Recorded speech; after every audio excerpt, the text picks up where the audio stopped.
There's something about Kamurocho that makes every visit there feel like it's your first time. After 7 mainline entries in the Yakuza franchise, and a few spin offs in Japan, the studio is back with a new entry in the series. Kind of. Anyone that has spent a serious amount of time with Yakuza will find it strange at first walking these familiar streets with someone other than Kiryu Kazuma. But don't let that keep you from getting to know the new hero this time around, Taguyuki Yagami. Unlike Kiryu, Tag started out on the right side of the law. Quite literally, in fact.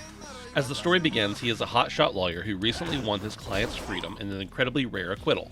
They say that 99.9% of all trials in Japan lead to a guilty verdict, so after his victory, he was in high demand. This newfound fame would only last briefly as word spreads that the client that he helped get off had just committed another heinous crime for which he is soon sentenced to death. Feeling deep guilt over the part he played in the victim's death, he leaves the law practice and starts his own private detective agency, vowing to find the evidence to convict the real culprits in the many crimes that happen in the red light district of Kamurocho. For the most part, this consists of housewives accusing their husbands of cheating, petty theft, and other small crimes of that nature. That is until one day when a string of serial killings leads to the arrest of the Yakuza captain, who was seen with the last victim on the night he was slain. Evidence seems to point at the captain, but Tag is hired by his lawyer to follow the clues in order to prove his alibi. What happens from there is a fascinating story set in the Yakuza world from the other side of the law that we are used to. While Kairu was a good man trying to help others, at his heart he was a Yakuza. Tag is a detective, and because of this, has more access to evidence, police, and lawyers than Kiryu ever did. Fans old and new will be drawn to the story for multiple reasons. This is a great jumping on point for anyone unfamiliar with the Yakuza tale because, though it could be and basically is a spin-off, Judgment tells a new story. You can enjoy this riveting tale without any knowledge or ties to any of their other games. Like most of Judgment, the gameplay feels both old and new at the same time. That's the brilliance with this game. Even though it's a new title and a new franchise, it feels familiar. Yet they've added so many new elements to their tried and true formula that it feels completely fresh. Combat is where the two franchises intersect the most. In Judgment, you'll have two distinct fighting styles to use. The Crane style is best suited for fighting multiple enemies and gangs at once, while the Tiger style is best for one-on-one combat. Crane focuses on quick attacks that allow you to recover faster and fight off multiple enemies, while Tiger deals heavier blows, best suited for those man-to-man situations. It's shocking how much combat there is in Judgment considering you play as a detective, but without it the game wouldn't be nearly as good. They even make fun of how much combat is in their games during a side mission. An immigrant tells Tag that he's new to Kamurocho and has heard it's dangerous. While the detective assures him that it's as safe as anywhere else, he still warns him that people can be quite punchy here. This, above all else, is the truth of Kamurocho. Yakuza, detectives, and immigrants alike will all have to deal with the punchy citizens that inhabit the city. Luckily, combat is incredibly fun. Stringing together combos that include punches, kicks, weapons, and even the newest feature in the series, wall attacks. These are so much fun when executed correctly. Running at the wall during combat and hitting one of the attack buttons will perform an incredibly satisfying hardcore parkour attack that deals a ton of damage to your foe. You'll find yourself using this frequently.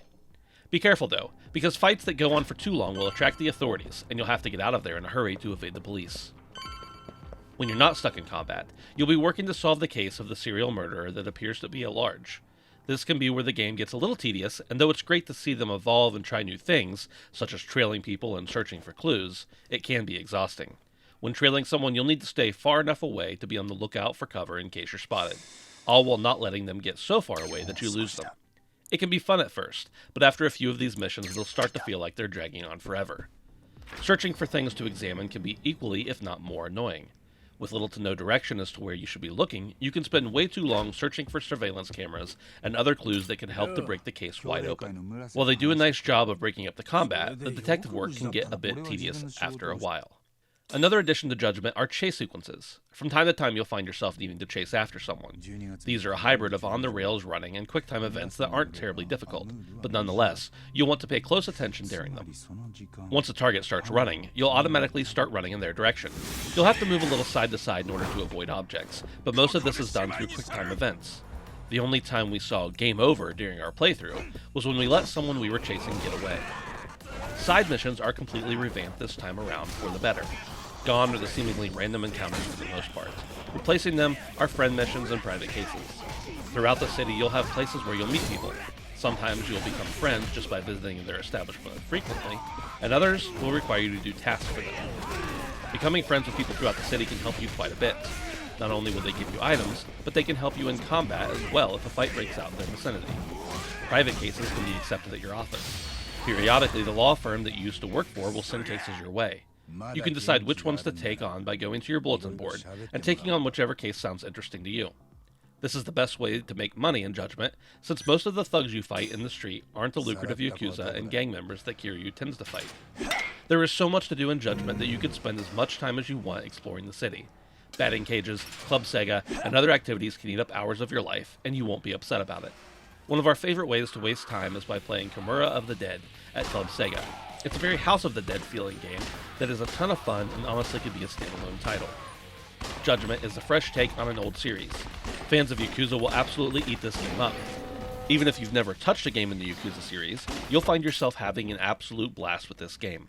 Though not without its faults, it's a fun blend of Yakuza, Phoenix Wright, and LA Noire. If any of those games interest you, even in the slightest, you need to play Judgment. Check out the game for yourself when it launches on June 25th in North America.